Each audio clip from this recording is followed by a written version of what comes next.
Let me start by talking about McDonald's. McDonald's has a very simple idea, as many other burger joints or fast food joints, and that is a meat patty, as they call them in the States, and a bun. If you've watched the film, I think it's called M, there's the story of McDonald's. So essentially, it's a bun and a piece of meat. But when you go into different countries and you find McDonald's, you will find some things have changed. So in Italy, for example, you find the simple ingredients of a bun and a piece of meat, but then you also find lots of things added to that. So you get parmigiano, you get prosciutto crudo, you get rucola, and they've tried to make it very Italian. In fact, you find some of the best coffee in certain of the cities is actually McDonald's, which is not the same as if you go in the States or in the UK. And so what I'm trying to say is, as for many, many big businesses and companies, the simple product is then contextualized. Depending on where you are, they try and adapt to the local context as much as possible, and they reflect the values and the principles which are relevant in that particular context. So we're going to talk about context today, and as you're reading, this is a little bit of the presentation. And our mission is to present an unchanging truth in a specific context. We are to present a piece of meat and a bun in the specific context we're in a very wise and effective way. So how important is the context, and how does it affect or impact church planting? So let me start by quoting an author who's a missionary, a theologian. This is Leslie Newbigin, who was an important man in the development of missional, for those of you who study some of these concepts, missional. And he said, after 40 years of mission work in India, he returned to the UK, and he said this, he wrote this, "I've come more and more to feel that England is a foreign mission field, as much as India was for me in 1936. Instead of allowing the gospel to challenge the unexamined assumptions of our culture, we have co-opted Jesus into our culture by giving him a minor role." And I think that bit about seeing the UK as much as a mission field as India changed the perspective that Leslie Newbigin had on thinking mission. And so he developed a whole series of thoughts and writings which have been a powerful impact for many. And I think that is one of the things that we need to do today, is we need to consider the context that we're in. Now, most of us are in Europe. The UK is just about to leave Europe, but that's another conversation. And in Europe today, the context is very different from maybe even 20, 30, 40 years ago. In some areas, maybe the context is, we could say, improved. In other areas, it's gone back. But I think, generally speaking, the darkness in Europe has become darker. And so, because of that, it's very important to question how we are to plant churches effectively in our context. And so I want to really try and unpack that a little bit with you, because it's important not just to know the truth and know what we mean, although that is essential, but it's important to know the context and to understand the context into which we're speaking. And for example, when Jesus spoke to fishermen, he didn't speak about poetry, he spoke about fish. When he spoke to the woman at the well, he spoke about water. There's a certain amount of contextualization, and the content is relevant to the context. And so I think for us, as we think through church planting, and we've already heard, sometimes your denomination or your background gives you a way of thinking and looking at things, but that doesn't necessarily take in consideration the context in which you're in. And when I say context, I mean kind of the culture, the generation, the society in which you're trying to plant a church.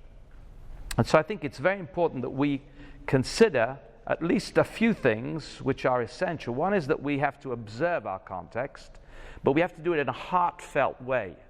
in a sense, I think we need to not just look at it as though it's statistics or an article or something out of academics, but that creates a reaction within us.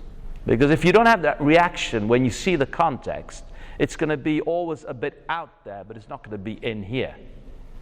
And then we need to have, rightly so, the information, but then we need to question how we can effectively proclaim an unchanging truth in our context today.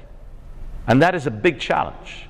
For some of us, my generation, it's difficult to understand the monumental change in the social sphere that there has been, in the sphere of communication. There's been a revolution in terms of, we talked about the printing press back in the 1600s, and you talk about internet developing in the 90s, but in the last 10 years, social media is the way. And that's created all kinds of side effects which we're not even understanding totally, and redefines the context to a large extent in which we're moving. So what we want to do today is very quickly, we want to look at 3 cities, 3 contexts, and ask how significant was this for Paul and his church planting. So the first location we're going to look at today, and here it is. Here is Athens. And so if you've got your Bibles, you can find Acts 17. Again, I'm going quickly, so I'm not going to look at all the verses, but at least you can follow in some way. And the interesting thing about Athens is that when Paul went into Athens, he observed it, and it created a reaction. He obtained information, and then he relevantly proclaimed the message. And there is that sequence in Acts 17, which I'm sure that you've noticed already. So the first thing I want to say about Athens was it was an important center. It was a center of thought and religion. It was the cultural capital, somewhat decadent. The day in which Athens was the place to be is a little bit gone, but there was that great heritage. And somebody wrote, the men of Athens worshiped the human intellect. They also loved newness and the endless discussion of new ideas. Finally, they valued tolerance and diversity as seen by their ever-expanding pantheon of gods. Here, men still talked about philosophy, poetry, politics, religion, anything and everything. It was the art center of the world. So within this important center, Paul goes, and you know the story, I guess, if you find in verse 16, he actually observes what's happening, and then he really sees especially these idols. And so he sees these idols, and it says in verse 16 that while he was waiting at Athens, his spirit was provoked within him. That's that reaction. It's not just, there are idols.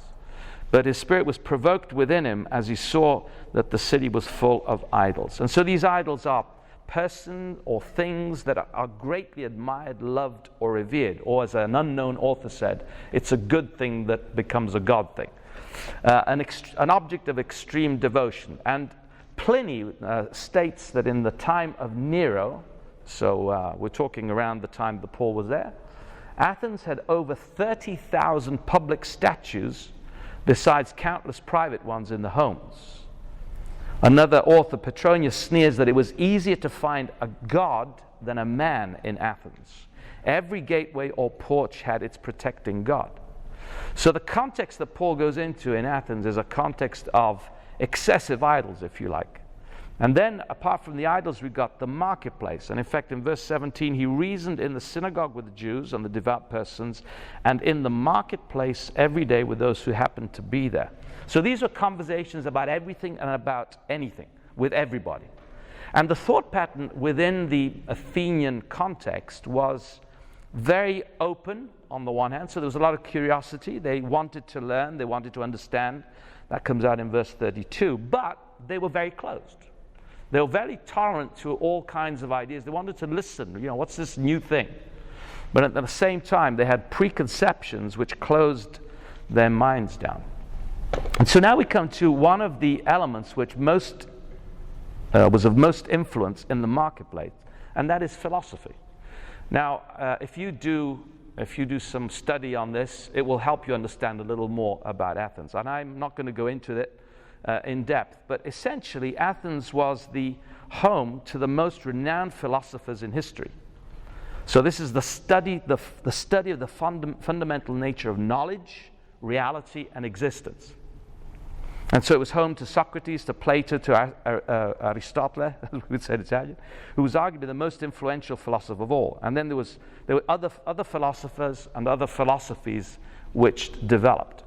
So very quickly, let me mention Socrates, for example. He really promoted the idea that critical thinking skills were essential, and it was very much in a dialectical methodology. So it was very much about questions. So you would ask questions, what is called today the Socratic method. You ask questions, and as the answers come up, then you find a defect in the reasoning and in the answers, and then you go in and make an observation. Plato was a student of Socrates. He used the reasoning mechanism.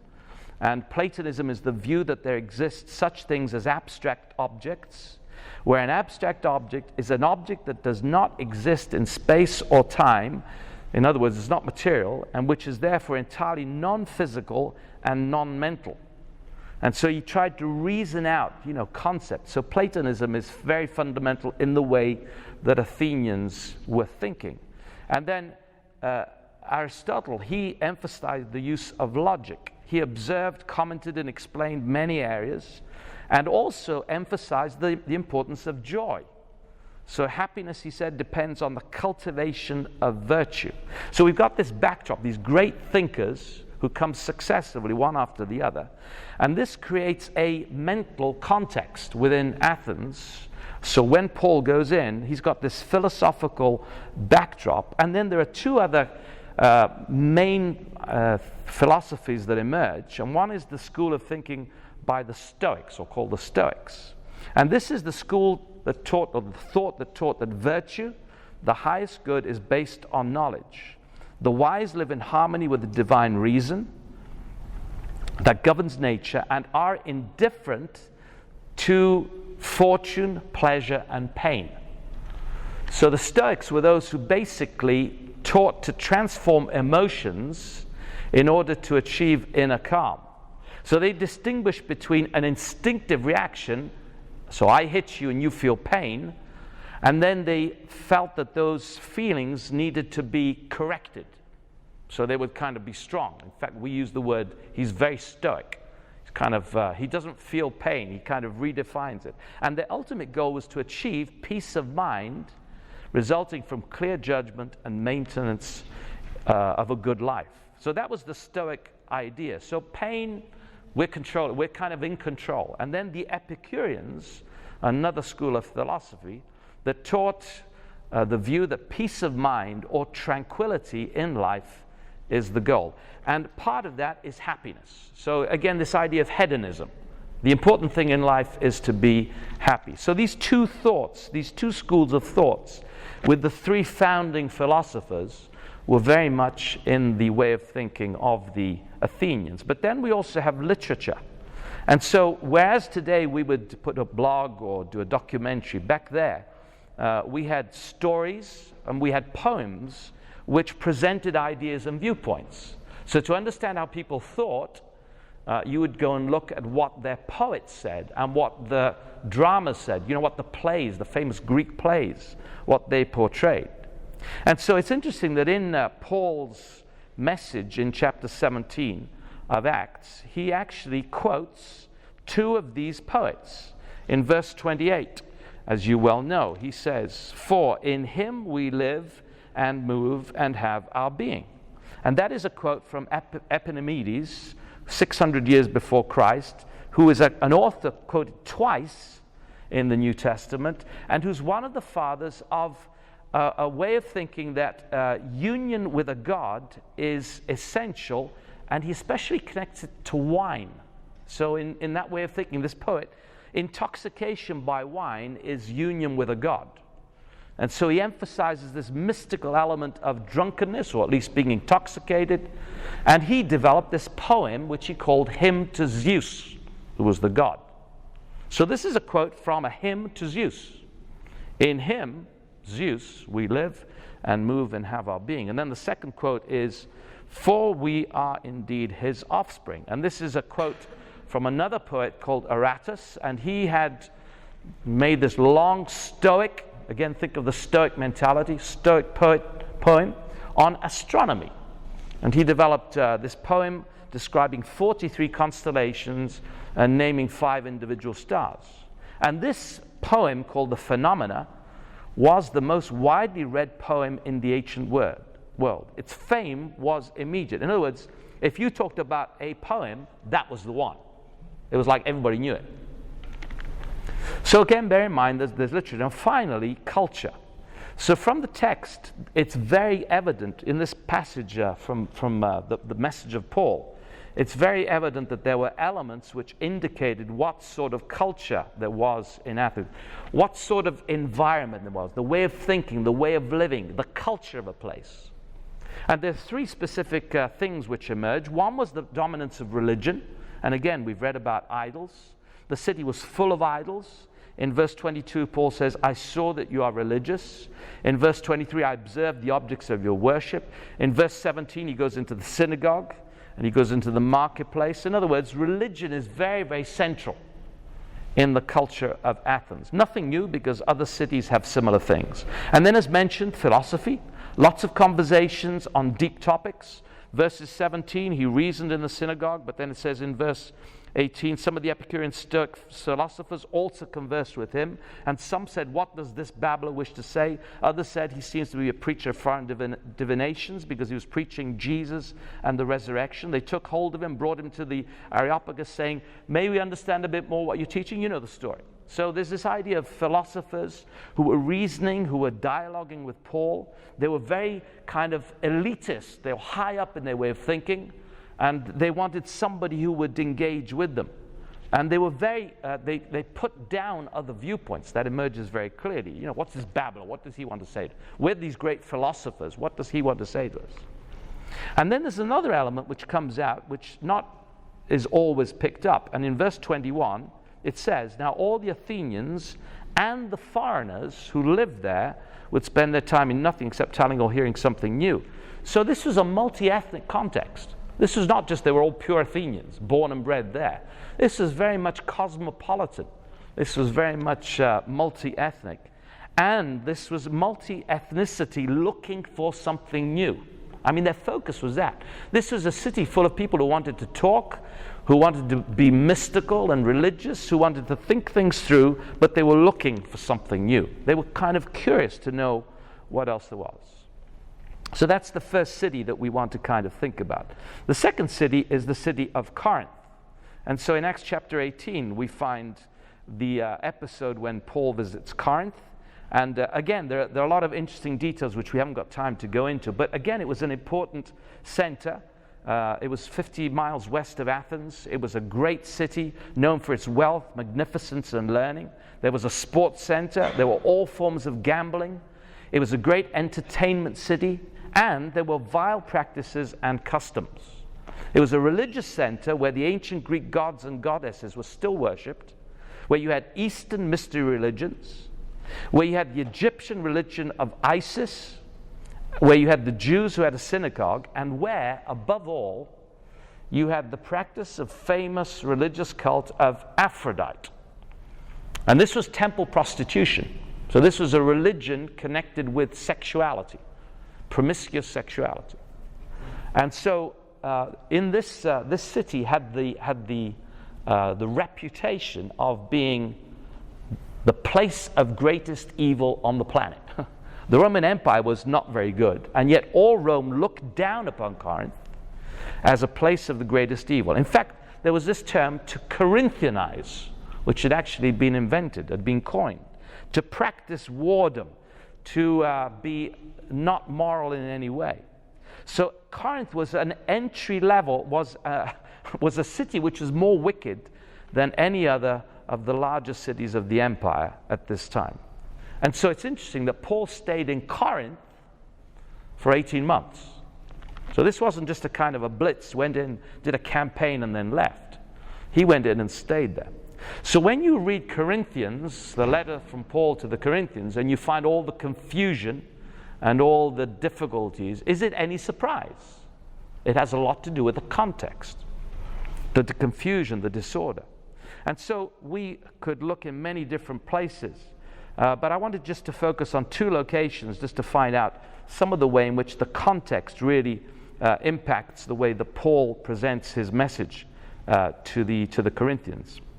And so in chapter 1, verse 22 of 1 Corinthians, he really goes into this issue of two groups of people who are in Corinth, and that is the Jews and obviously the Greeks. And so in 1 Corinthians chapter 1, verse 22, he talks about the fact that the Jews are seeking for something. Let's read this verse together.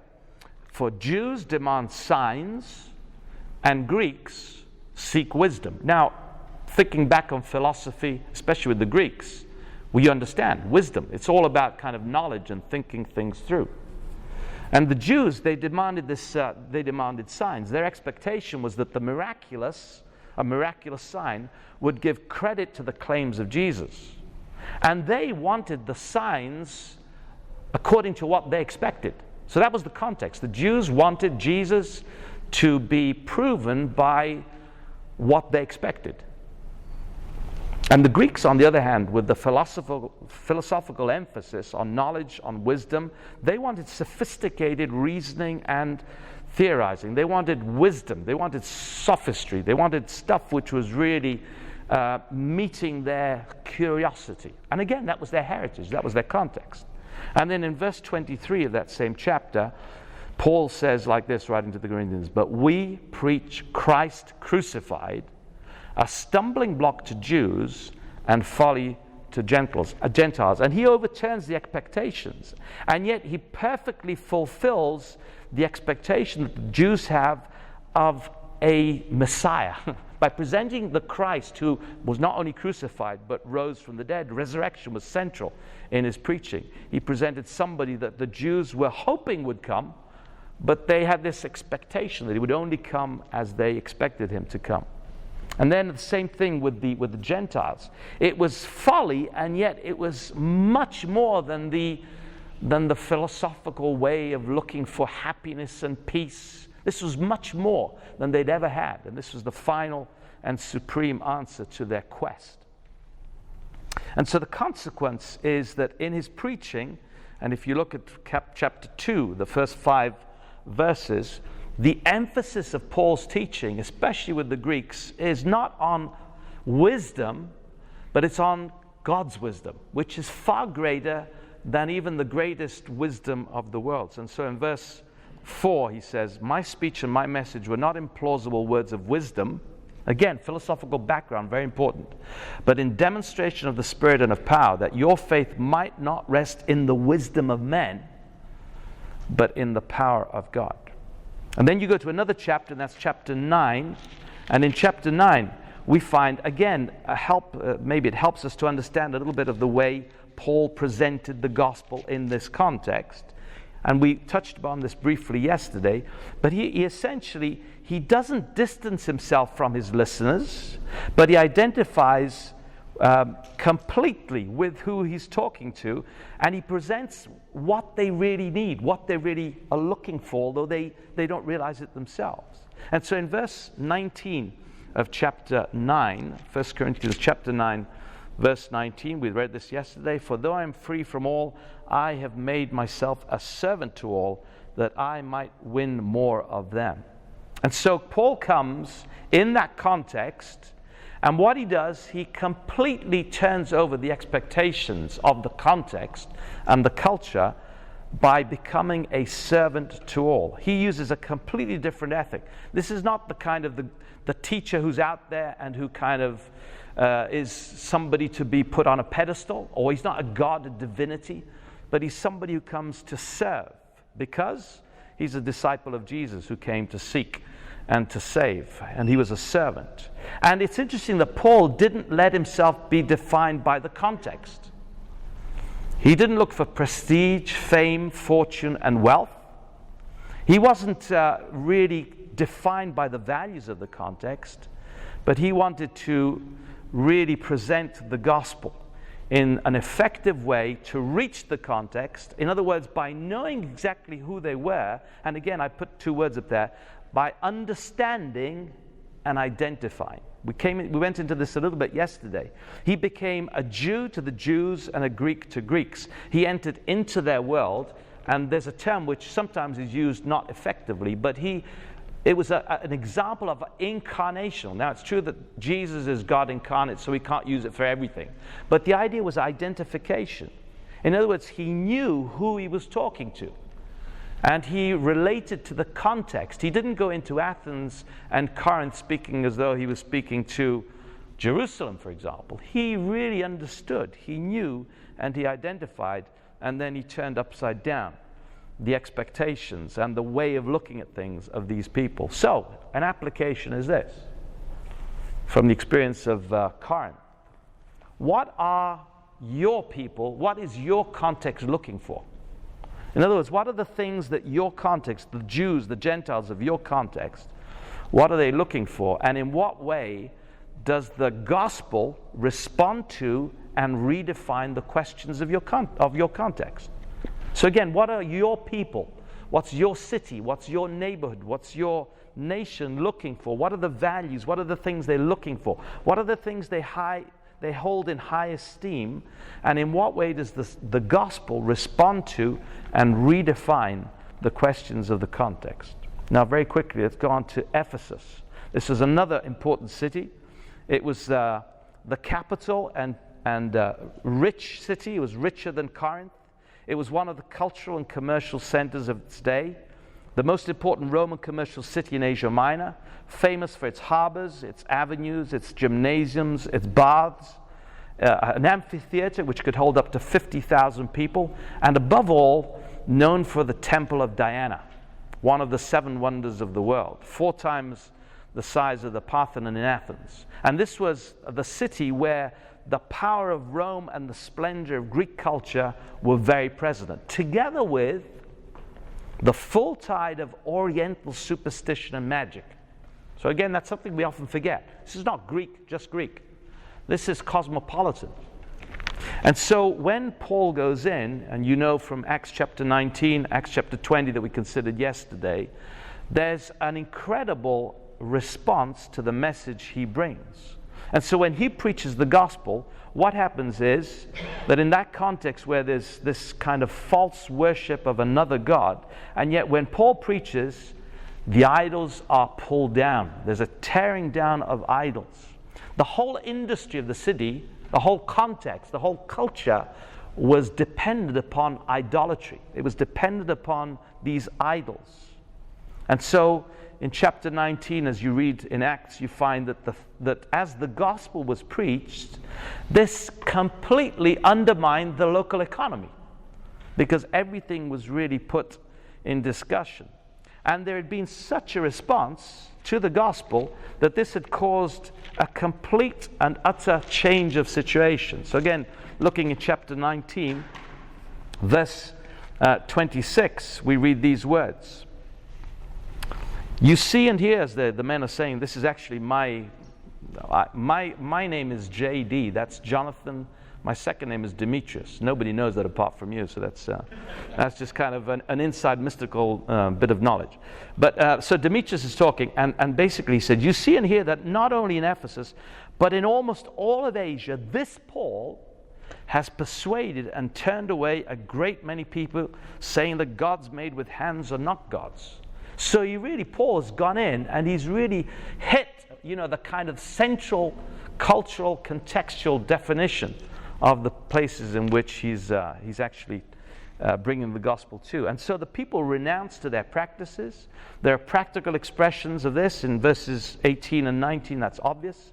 And so essentially the economic wealth is kind of put under a big attack. So in other words, all the economy, the local economy is gone. The urban pride, verse 28, great is Artemis of the Ephesians. That's put under question.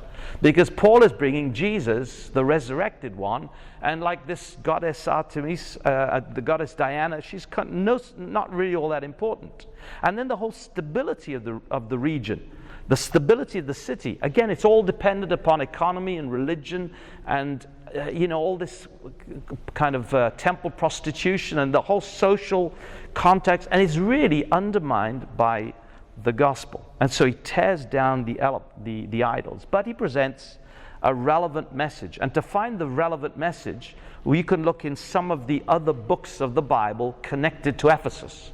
So the most obvious one is Ephesians, because that's written to the Christians in Ephesus. And if you look there, you see that it's not the context, but it's the gospel that can dictate or is dictating the way of living. So it's not, oh, well, your context, you're made like this, that's the way you are. And that's your heritage, and that's your culture, and that's the context from which you come. But it becomes, the gospel becomes the new context which redefines the way of living of the Ephesians. And there are many examples of that as you skip through Ephesians chapter 2 verses 1 to 3, where the contrast is evident between the ways of living of the Ephesians and this new way that the gospel is bringing.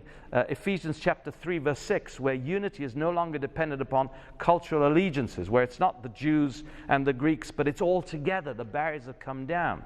In chapter 4 verse 18, there's a change of culture and practice. Verses 25 to 27, a new way of living. Verse 28, honest work according to a new paradigm. Chapter 5 of Ephesians, a completely different way of living. Verse 18 of chapter 5, not wine, don't be filled with wine, but be filled with the Spirit. Again, if you have some backdrop and you understand the context, that's interesting. And then verse 22 and on, it talks about a new social order. So Ephesians really brings out the importance of the gospel, and it's relevant, and it really hits at the idols of the context. And then again in 1 Timothy we find the same thing. And if you're wondering why 1 Timothy, because Timothy is actually called to bring order in Ephesus. If you look at 1 Timothy chapter 1 verse 3. And the idea is you are to renounce to idols. And there are a few examples of those. 1 Timothy chapter 6 verse 3, it talks about the sound words of Jesus Christ. And again, it's the opposition to the idols. Here are sound words. In chapter 6 verse 4, it's no longer self. So it's not controversy and quarrels about words. It's not me at the center, but it's really the gospel at the center.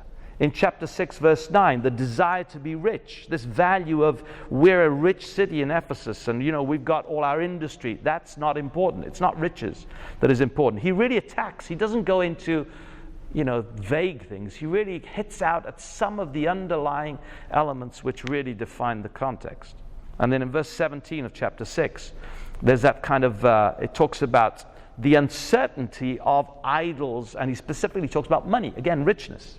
And it says you're supposed to focus on God. And then finally, 1 John, and again the connection is the Apostle John was, according to what we learn from history and tradition, he resumed his apostolic ministry near Ephesus in the latter years of his life.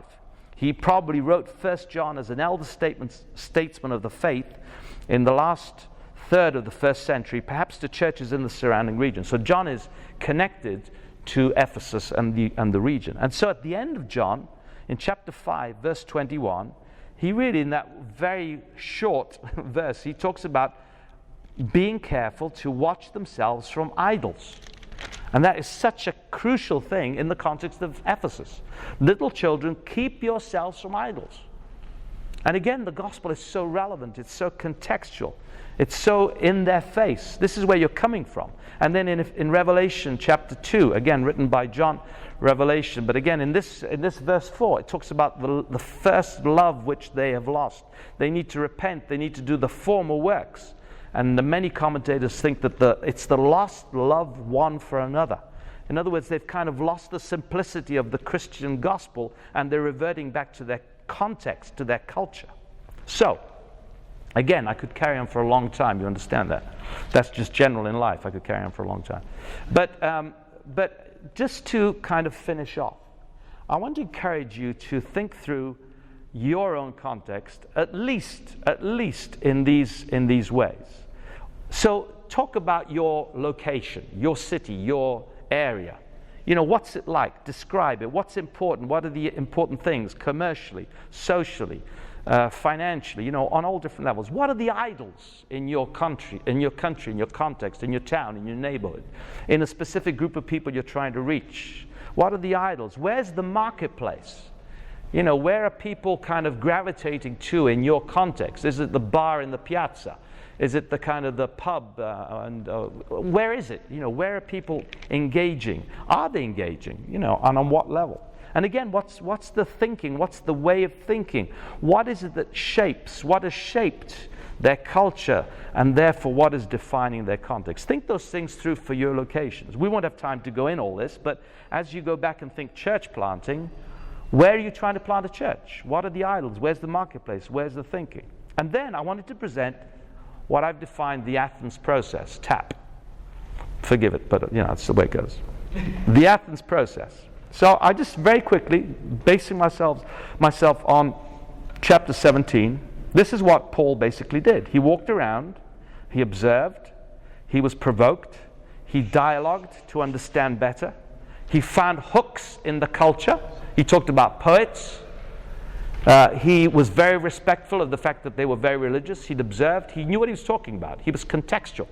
He didn't kind of parachute in, had no idea what he was talking about, and then spoke about some obsolete kind of Jewish scholar in the, you know, whatever, first century. But he went in and he specifically mentioned to them something. He found this thing within their local culture of the unknown God. It was contextual. And he said, what you don't know, I'm going to reveal. He picked up on the story of the context of Athens, and he showed how the better story is the gospel of Jesus. So here I'm going to introduce a word, the meta-narrative. The meta-narrative is the way that God relates to us on earth. It's the story that goes from creation to the new creation. That despite the fall, despite sin, God is on a mission to redeem. And Jesus is a supreme point in that redemption. If you look at the meta-narrative and you find any story of any context and culture, essentially what they're looking for in every culture is the same thing that in the meta-narrative is brought out in a perfect way.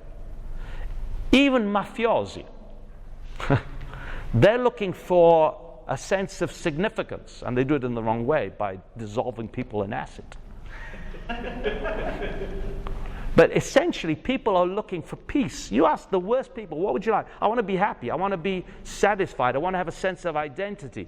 In the meta-narrative of the gospel, that occurs in a perfect way. What you see in context and in culture is often a pale reflection of that. It is often something that you just about notice, but you don't really fully understand. People in Italy are really... They want to look good. They want to wear clothes. In Britain, it's not exactly the same. The values are a value of economy. We want to save money. We want to go to the sales. We don't care about what people think of. In Italy, it's all about image. Why? Because they want to look good. And again, in the gospel, with the wonder of imputed grace, righteousness, which is ours, not because we deserve it, but we look good. Why? Because of all that Jesus has done. There's a sense in which any story, any context, finds the supreme manifestation and the right manifestation in the gospel of Jesus. And so our challenge is to really prayerfully consider how can we do this process. And in your church planting, in your context, these are the final three things and questions, which we're not going to discuss, but at least bear them in mind. What are the main elements that define your context? Again, you've got to observe, you've got to read, you've got to think, you've got to ask, you've got to dialogue. What are the main hooks? Are there any kind of cultural things? Are there any stories? Remember that book, Peace Child, back in the 50s and 60s? It was a very well-known book on mission. Somebody went to Papua New Guinea, and in the local tribal jungle context and culture, he found one example. A baby was offered as something that would restore peace between warring tribes. And he picked up on that and used that and put the gospel into that, not because the gospel needs to be put, but because it needs to be contextualized. He didn't change the gospel, but he told the gospel in that way. What are the hooks in your context, in your history, in your local scenario? And then finally, what are the challenges and opportunities of going into Athens, in your Corinth, in your Ephesus? What are the opportunities, but also what are some of the challenges?